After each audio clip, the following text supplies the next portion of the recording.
दोस्तों आज के इस वीडियो में हम बीएचयू बीएससी 2019 में फिजिक्स का जो सेक्शन है यानी कि जो फिजिक्स के क्वेश्चन पूछे गए हैं उन सभी क्वेश्चन को सॉल्व करेंगे। तो हर एक क्वेश्चन को मैं सॉल्व कराऊंगा और उसे एक्सप्लेन भी करूंगा। तो आइए आज के वीडियो की शुरुआत करते हैं।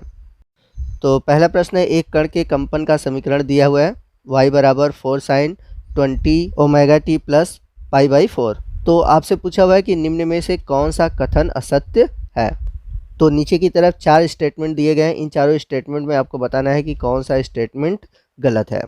तो इक्वेशन मैं आपको फिर से बता दे रहा हूँ। इक्वेशन है y = 4 sin 20 omega t plus π/4। तो आइए मैं आपको बता दूं कि ये किस प्रकार का इक्वेशन है। तो आपने इक्वेशन पढ़ा होगा y = a sin 20 omega t plus phi. तो जब आप इसे कंपेयर करेंगे तो इसके जो दोलन का आयाम आएगा वो आएगा 4। लेकिन यहाँ पर आप देखेंगे ऑप्शन में दिया हुआ है दोलन का आयाम 2 इकाई है। तो यहाँ पर असत्य कथन पूछा हुआ है, तो असत्य कथन आपका यही है, ऑप्शन 2। तो इसलिए हमारा जो राइट ऑप्शन होगा ऑप्शन सेकंड होगा। चलते हैं अगले क्वेश्चन की ओर। अगला क्वेश्चन पूछा हुआ है, निम्न में से कौन सी उचित इकाई व्यक्त नहीं करता। तो देखिए यहाँ पर कुछ भौतिक राशियाँ दी गई हैं और उनके सामने उनके मात्रक दिए गए हैं। तो ऑप्शन थर्ड में देखेंगे एनर्जी यानी कि जो ऊर्जा का दिया हुआ है मात्रक वो दिया है किलोग्राम मीटर पर सेकंड, परंतु जो एनर्जी का मात्रक होता है वो होता है किलोग्राम मीटर पर सेकंड स्क्वायर। तो यहाँ पर ये गलत दिया हुआ है, तो इस वजह से हमारा जो राइट ऑप्शन होगा ऑप्शन थर्ड होगा, एनर्जी। चलते हैं अगले क्वेश्चन की ओर। अगला क्वेश्चन है, एक व्यक्ति एक लक्ष्य को भेदना चाहता है, उसे अपने बंदूक को दागनी चाहिए। तो जैसा कि देख सकते हैं ये ग्राउंड है और ये पेड़ है, ठीक है, और इस पेड़ की कुछ ऊंचाई है जो कि एक लक्ष्य है और यहाँ पर एक आदमी खड़ा हुआ है जो कि निशाना लगा रहा है। अब मान लेते हैं यह व्यक्ति है, इसके पास एक बंदूक है, ठीक है, तो इसका लक्ष्य ऊपर की ओर है। अगर वो लक्ष्य पर अगर निशाना लगाएगा, अगर पेड़ के एकदम सामने, ठीक है, तो ग्रेविटी के कारण जो गोली है वो नीचे आ जाएगी। तो जब इसको लक्ष्य पर निशाना लगाना होगा तो ये क्या करेगा, लक्ष्य से ऊपर की ओर निशाना लगाएगा ताकि अगर ग्रेविटी लगे तो निशाना जो हो नीचे निशाने पर लगे। तो इस क्वेश्चन का राइट ऑप्शन है ऑप्शन फर्स्ट, लक्ष्य से ऊपर, हायर देन टारगेट। चलते हैं अगले क्वेश्चन की ओर। अगला क्वेश्चन है, एक नत समतल 36 से 30 डिग्री का कोण बनता है। एक ठोस गोला इस नत समतल पर बिना फिसले विराम से लुढ़कता है, तो इसका रेखीय त्वरण है। तो यहाँ पे मैं बना दे रहा हूँ, यहाँ पे कुछ 30 अंश का कोण है और यहाँ पर एक ठोस गोला है और यह ठोस गोला इस नत समतल तल पर बिना फिसले विराम से लुढ़कता है। तो यहाँ पर ये ठोस गोला है जो कि लुढ़क रहा है, ठीक है, तो इसका रेखीय त्वरण क्या होगा। तो इस क्वेश्चन को जब आप सॉल्व करेंगे तो इस क्वेश्चन का राइट ऑप्शन आएगा 5g/14। अगला क्वेश्चन है, एक चिकना l लंबाई का तल 36 से थीटा कोण पर झुका हुआ है। तो देखिए उसी प्रकार का क्वेश्चन है। तो यहाँ पर कोण दिया हुआ है थीटा जो कि एक चिकना तल है, ठीक है, ए अवमंदन से नीचे उतरती हुई लिफ्ट में रखा हुआ है, यानी कि ये जो पूरा सिस्टम है यह एक लिफ्ट में रखा हुआ है। तो ये जो पूरा सिस्टम है ये ए एक्सेलरेशन से उतरती हुई लिफ्ट में रखा हुआ है। तो आपको बताना है किसी वस्तु द्वारा विरामावस्था से तल पर नीचे सरकने में लगा समय। तो यहाँ पर ऑप्शन में आपसे फार्मूला पूछा हुआ है। तो यहाँ पर मैं आपको आंसर बता दूँ, तो जब वो नीचे आ रहा होगा तो g माइनस ऑफ माइनस ए, क्योंकि वो माइनस ए की तरह ट्रीट होगा और बाई हो जाएगा g प्लस ए। तो यहाँ पर g प्लस ए वाला ऑप्शन कौन सा है, तो फोर्थ ऑप्शन है। तो आपका राइट ऑप्शन है ऑप्शन 4।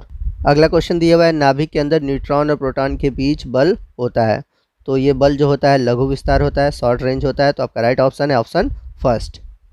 अगला क्वेश्चन दिया हुआ है, किस प्रकरण में स्थितिज ऊर्जा घटती है, in which case does the potential energy decrease.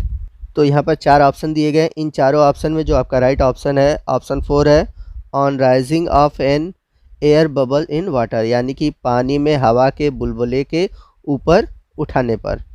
अगला क्वेश्चन है, एक तल 36 से अल्फा कोण पर झुका है, यदि एक ठोस बेलन बिना सर के लुढ़कता है तो न्यूनतम घर्षण गुणांक है। तो अल्फा कोण पर यदि कोई ठोस बेलन बिना सर के लुढ़कता है तो न्यूनतम घर्षण गुणांक होगा 1/3 tan अल्फा, ठीक है। तो यहाँ पर आप देखिए कि ऑप्शन में ये कहाँ दिया हुआ है, तो यहाँ पर देखेंगे ऑप्शन थर्ड है। तो आपका राइट ऑप्शन है ऑप्शन थर्ड। चलते हैं अगले क्वेश्चन की ओर। अगला क्वेश्चन है, किसी m द्रव्यमान और r त्रिज्या की वलय का जड़त्व आघूर्ण इसके तली स्पर्शी के परितः है। तो बताइए इसके लिए स्पर्शीय परितः क्या होनी चाहिए। तो जैसे एक गोल है और इसमें r त्रिज्या है, ठीक है, और इसका द्रव्यमान दिया हुआ है m, तो इसके तली स्पर्शी के परितः जड़त्व आघूर्ण क्या होगा। इसका राइट ऑप्शन है ऑप्शन 4, यानी कि 3/2 mr²। अगला क्वेश्चन है, एक कण L कोणीय संवेग से एक समान वृत्तीय गति करता है। यदि गति की आवृत्ति को दुगना तथा गतिज ऊर्जा को आधा कर दिया जाए तो कोणीय संवेग होगा। तो इसका राइट आंसर क्या होगा, आप फॉर्मूले में पुट करके आंसर बताइए। तो मैं सीधे आपको राइट ऑप्शन बता देता हूँ। यहाँ पर राइट ऑप्शन है ऑप्शन 4, L/4। अगला क्वेश्चन है, पृथ्वी को गोलाकार मानकर भूमध्य रेखा से ध्रुवों की ओर जाने पर जी का मान। यदि हम पृथ्वी को गोलाकार मानकर भूमध्य रेखा से ध्रुवों की ओर जाते हैं तो जो जी का मान होता है वो बढ़ता है। तो आपका राइट ऑप्शन है ऑप्शन 3। चलते हैं अगले क्वेश्चन की ओर। अगला क्वेश्चन दिया हुआ है, यदि जी पृथ्वी के केंद्र से स्मॉल r दूरी के बिंदु पर गुरुत्वीय त्वरण का मान है और यदि कैपिटल R पृथ्वी की त्रिज्या है तो small r less than capital R के लिए कौन सा रिलेशन सत्य है। तो यहाँ पर आपको इन ऑप्शन में से स्मॉल जी और स्मॉल r के बीच आपको रिलेशन बताना है। तो इस क्वेश्चन का आंसर क्या होगा, आप हमें कमेंट करके बताइए। अगला क्वेश्चन है, किसी द्रव के रेखीय प्रवाह के लिए रेनॉल्ड संख्या। तो जो रेनॉल्ड संख्या होती है वो 2000 से नीचे होती है, यानी कि बिलो 2000। चलते हैं अगले क्वेश्चन की ओर। कांच की गेंद युक्त एक बर्फ का घनाकार खंड एक द्रोणिका से भरे पानी में तैर रहा है। पूरी बर्फ गलने पर पानी का स्तर द्रोणिका में। तो यहाँ पर क्वेश्चन को समझने की कोशिश कीजिए। तो यहाँ पर बोल रहा है कि मान लीजिए कोई एक शीशे का ग्लास है, ठीक है ना, एक शीशे का ग्लास है और इस ग्लास में आइस का एक घनाकार टुकड़ा है। तो यहाँ पर हम आइस का एक घनाकार टुकड़ा बना ले रहे हैं और उस आइस के अंदर एक गोलीय कांच की एक गेंद है जिसके चारों तरफ बर्फ जमी हुई है और ये घनाकार बर्फ का टुकड़ा पानी पर क्या कर रहा है, तैर रहा है। तो क्वेश्चन में पूछ रहा है कि जब बर्फ पूरी तरह से गल जाएगा तो पानी का जो स्तर है, यानी कि जो पानी का लेवल है, वो द्रोणिका में क्या होगा। तो क्वेश्चन बहुत ही अच्छा है और ये क्वेश्चन कई बार रिपीट भी हुआ है। और यहाँ पे बता दें कि आप में से मैक्सिमम लोग का जवाब होगा कि यह अपरिवर्तित रहेगा, लेकिन मैं बता दूं आपका ये आंसर गलत है। क्यों गलत है, इसका रीज़न मैं समझा देता हूँ। तो यहाँ पर बर्फ़ के अंदर जो कांच की बाल है, ठीक है, अभी वो तैर रहा है, लेकिन जब बर्फ़ पिघलेगा तो वो कांच की बाल क्या होगी, नीचे की हो जाएगी। तो जब तैर रहा है तो वहाँ पर कोई फ़र्क नहीं पड़ रहा है, लेकिन जब नीचे जा रहा है तो वहाँ पर घनत्व जो है वो बढ़ जा रहा है, क्योंकि जो कांच का घनत्व है पानी के घनत्व से क्या है, अधिक है। तो जब ये नीचे जाएगी तो क्या करेगी, अपने घनत्व के बराबर पानी को हटाएगी। तो आपको आई होप आंसर समझ में आ गया होगा, मुझे आंसर बताने की कोई ज़रूरत है नहीं, ठीक है। चलते हैं अगले क्वेश्चन की ओर। अगला क्वेश्चन है, किसी गैस की 800 केल्विन पर वर्ग माध्य मूल चार 200 केल्विन की n गुनी है, n का मान है। तो देखिए जो ये VRMS है, ठीक है ना, VRMS है वो टोटली डिपेंड करता है √T के। तो 800 केल्विन पर मान लेते हैं ये VRMS फर्स्ट है और 200 केल्विन पर ये मान लेते हैं VRMS सेकंड है। तो होगा क्या, तो हो जाएगा रूट में 800/200। तो जब इसको सॉल्व करेंगे तो काट पीट कर आ जाएगा 2। तो हमारा जो राइट ऑप्शन है ऑप्शन 3 है। अगला क्वेश्चन है, दो संबंधे एक त्रिज्या और दे रखा है कि 4 संबंधे एक लंबाई वाले एक ही पदार्थ के दो तारों को एक समान लंबाई वृद्धि के लिए F1 और F2 बलों से खींचा जाता है। तो F1 और F2 में क्या अनुपात होगा। तो इस क्वेश्चन का राइट ऑप्शन होगा ऑप्शन फर्स्ट, एक संबंधे एक। अगला क्वेश्चन है, जब द्रव की एक बूंद कई नन्ही बूंदों में बट जाता है तो उस केस में क्षेत्रफल बढ़ जाता है। तो आपका राइट ऑप्शन है ऑप्शन फर्स्ट। आपने इस टॉपिक को सरफेस टेंशन वाले चैप्टर में जरूर पढ़ा होगा। चलते हैं अगले क्वेश्चन की ओर। किसी द्विपरमाणु गैस के रुद्धोष्म परिवर्तन यानी कि एडियाबैटिक चेंजेस में P और T का संबंध है। तो यहाँ पर P जो है समानुपाती है T के पावर n के। तो यहाँ पर आपसे पूछा हुआ है कि n क्या होगा। तो यहाँ पर हम देख सकते हैं कि द्विपरमाणु गैस है, तो इस केस में जो n की वैल्यू है, यानी कि द्विपरमाणु गैस के लिए जो n की वैल्यू होती है वो हो जाएगी 7/2। तो यहाँ पर ऑप्शन दिए हुए हैं, इन ऑप्शन में हमें देखना है कि 7/2 कहाँ है। तो आपका जो राइट ऑप्शन है 7/2 वो है ऑप्शन 4।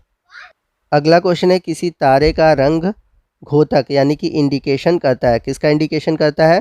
तारे के तापमान का। तो राइट ऑप्शन है ऑप्शन 4। चलते हैं अगले क्वेश्चन की ओर। अगला क्वेश्चन है, निम्न में से एक ऊष्मागतिकी निकाय का कौन सा गुण एक उत्क्रमणीय रुद्धोष्म प्रक्रम में नियत रहता है? तो आपका राइट ऑप्शन है ऑप्शन 4 एंट्रोपी। तो एंट्रोपी जो होता है वो नियत रहता है। अगला क्वेश्चन है, निर्वात में विद्युत चुंबकीय तरंगों के संचरण के समय। तो चारों ऑप्शन को पढ़िए। तो यदि विद्युत संचरण निर्वात में हो रहा है तो क्या होगा? तो विद्युत ऊर्जा एवं चुंबकीय ऊर्जा घनत्व क्या होंगे? बराबर होंगे। तो यहाँ पर आपका राइट ऑप्शन है ऑप्शन फर्स्ट। चलते हैं अगले क्वेश्चन की ओर। अगला क्वेश्चन दिया हुआ है, प्रेक्षणीय अंतरिक्ष की सीमा है। तो ऑब्जर्वेबल यूनिवर्स की सीमा कितनी है? तो यह सीमा है 2 × 10⁻10 लाइट ईयर, यानी कि आपका राइट ऑप्शन है ऑप्शन 2। तो दोस्तों ये था हमारा आज का वीडियो, और आज के इस वीडियो में हमने फिजिक्स के कुछ क्वेश्चन को सॉल्व किया है। आने वाले दिनों में मैं फिजिक्स, केमिस्ट्री और बायो तीनों से रिलेटेड वीडियो अपलोड करूंगा। तो आपको आज का वीडियो कैसा लगा कमेंट करके ज़रूर बताइएगा। वीडियो अच्छा लगा हो तो वीडियो को लाइक और शेयर करना मत भूलिएगा, और कोई भी डाउट हो तो आप हमसे कमेंट करके पूछ सकते हैं। तो मिलते हैं अगले वीडियो में अगले टॉपिक के साथ। तब तक के लिए जय हिंद, जय भारत।